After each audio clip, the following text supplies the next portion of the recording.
திருக்குறள் கதைகள். கதை எண் 116. கதையின் தலைப்பு மாற்றி எழுதிய தீர்ப்பு. நாளை தீர்ப்பளிப்பதாக அவர் கூறி நீதிமன்ற நோட்டீஸ் போர்டிலும் போட்டுவிட்டார்கள். 10 கோடி ரூபாய் மதிப்புள்ள சொத்து யாருடையது என்று அவர்தான் முடிவு செய்ய வேண்டும். தீர்ப்பின் பெரும் பகுதியை அவர் எழுதிவிட்டார். இரு தரப்பினரின் வாதங்களை தொகுத்து எழுதியாகிவிட்டது. அந்த வாதங்கள் பற்றி தன்னுடைய கருத்தை எழுதி, எந்த தரப்பு வாதத்தை தான் ஏற்றுக்கொள்கிறேன் என்று எழுதி அதற்கான காரணங்களை குறிப்பிட வேண்டும். இன்னும் 20 பக்கங்கள் எழுத வேண்டியிருக்கலாம். 20. அந்த எண் அவர் நினைவை வேறு பக்கம் செலுத்தியது. 20 லட்சம். அதுதான் அவர்கள் அவருக்கு கொடுப்பதாக சொன்ன தொகை. அவர்களுக்கு சாதகமாக அவர் தீர்ப்பு எழுதினார்.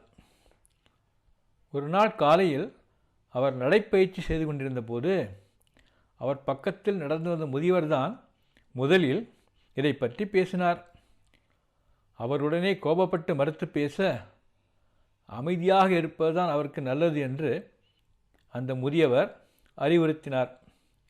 அதற்கு பிறகு பல சமயங்களில் வேறு சிலர் மூலமாக அவருக்கு ஒரு செய்தி சொல்லப்பட்டது. அவர்களுக்கு சாதகமாக அவர் தீர்ப்பு எழுதினால் அவருக்கு 20 லட்சம் ரூபாய் கொடுக்கப்படும். யாரும் கண்டுபிடிக்க முடியாத விதத்தில் பணம் எப்படி எவ்வாறு கொடுக்கப்படும் என்பதெல்லாம் அவருக்கு விவரமாக விளக்கப்பட்டது. தான் அப்படி தீர்ப்பளித்தாலும் இன்னொரு தரப்பு மேல்முறையீடு செய்யுமே என்று அவர் சொல்லி பார்த்தார்.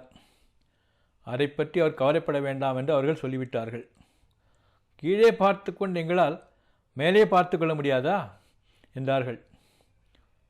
இத்தனை வருடங்களில் அவர் நடுநிலை தவறியதில்லை. அவரது நேர்மைக்காக அவர் மிகவும் மதிக்கப்பட்டார். நேர்மையாக இல்லாத அவருடைய மேலதிகாரிகள் கூட அவரை மரியாதையுடன் தான் பார்த்தனர். ஏன் எனக்கு இந்த சபலம்? இத்தனை நாள் இல்லாமல் இப்போது ஏன் என் மனம் ஊசலாடுகிறது? ஓய்வு பெறும் சமயம் ஒரு பெரிய தொகை கிடைத்தால் பிற்காலத்தில் வசதியாக இருக்கலாம் என்றா? அவருக்கு புரியவில்லை. ஆனால் முதல் முறையாக அவருக்கு ஒரு தடுமாற்றம் ஏற்பட்டது. அதனால்தான் எப்போதும் 2 நாட்கள் முன்பே தீர்ப்பு எழுதி முடித்துவிடும் வழக்கமுடைய அவர் இப்போது கடைசி நாள் வரை எழுதி முடிக்காமல் இழுத்தெடுத்து கொண்டிருக்கிறார். அவர் ஒரு முடிவுக்கு வந்தார். இத்தனை ஆண்டுகள் நேர்மையாக இருந்தாகிவிட்டது. ஒருமுறை பணத்துக்காக சற்று மாறுபட்டு நடந்து கொண்டால் என்ன? கிடுகிடுவென்று தீர்ப்பை எழுதி முடித்தார். அவர் எப்போதுமே தீர்ப்பை கையால் எழுதி நீதிமன்றத்தில் படித்த பிறகுதான் டைப் செய்ய கொடுப்பது வழக்கம். தன் டைப்பிஸ்டுக்கு கூட தீர்ப்பின் விவரம் தெரியக்கூடாது என்று கவனமாக செயல்பட்டவர் அவர். இரவில் திடீரென்று விழிப்பு வந்தது. தலைவலி. எழுந்து மாத்திரையை விழுங்கிவிட்டு படுத்து கொண்டார். வலி போகவில்லை. நேரமாக ஆக வலி அதிகம் ஆகிக்கொண்டே இருப்பது போல் இருந்தது. அவருக்கு பழைய நினைவு வந்தது. சுமார் 20 வருடங்களுக்கு முன்பு அவருக்கு திடீரென்று ஒற்றை தலைவலி வர ஆரம்பித்தது. திடீரென்று வந்தால் பல மணி நேரம் நீடிக்கும். தொலைபோடும் இயந்திரத்தினால் யாரோ தலையை குடைவது போல் துடிதுடிக்கச் செய்யும் வலி. பல ஆண்டுகள் இந்த தலைவலியால் அவதிப்பட்டார் அவர். பல வகை மருந்துகள் சாப்பிட்டும் வலி குறையவில்லை. ஒருமுறை தன் குலதெய்வம் கோவிலுக்கு போயிருந்தார். நான் ஒரு சிறிய தவறு கூட செய்யாமல் நேர்மையாக வாழ்ந்து வருகிறேன், என்னை ஏன் இப்படி வாட்டி வதைக்கிறாய் என்று குலதெய்வத்திடம் முறையிட்டார். இதற்கு பிறகு சில மாதங்களில் அவர் தலைவலி படிப்படியாக குறைந்து பிறகு முழுவதுமாக நின்றுவிட்டது. அவர் சாப்பிட்ட சித்த மருந்துதான் அவரை குணப்படுத்தியது என்று அவர் மனைவி சொன்னாள். ஆனால் தான் தன் குலதெய்வத்திடம் முறையிட்டதால் குலதெய்வம் தன் மீது கருணை காட்டியதாக அவர் நம்பினார். அந்த நினைவு இப்போது வந்ததும் அந்த பழைய ஒற்றை தலைவலிதான் திரும்ப வந்துவிட்டதோ என்று தோன்றியது.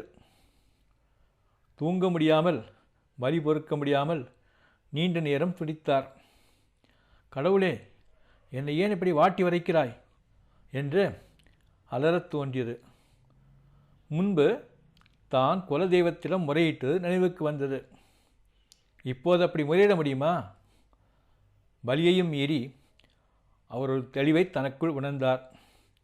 படுக்கையிலிருந்து துள்ளி எழுந்து தான் எழுதி வைத்திருந்த தீர்ப்பு காகிதங்களை எடுத்தார். கடைசி 20 பக்கங்களை மாற்றி எழுதினார். ஒருவித வெறி வந்தது போல் கை வேகமாக இயங்கி தீர்ப்பை எழுதி முடித்தது. மாற்றி எழுதப்பட்ட தீர்ப்பை எடுத்து உள்ளே வைத்துவிட்டு மீண்டும் படுக்கையில் விழுந்தார். வலி இன்னும் குறையவில்லை. அறத்துப்பால் இல்லறவியல் அதிகாரம் 12 நடுவு நிலைமை. குறள் 116. கெடுவல் யான் என்பது அறிக தன் நெஞ்சம் நடுவரி அல்ல செய்யின்.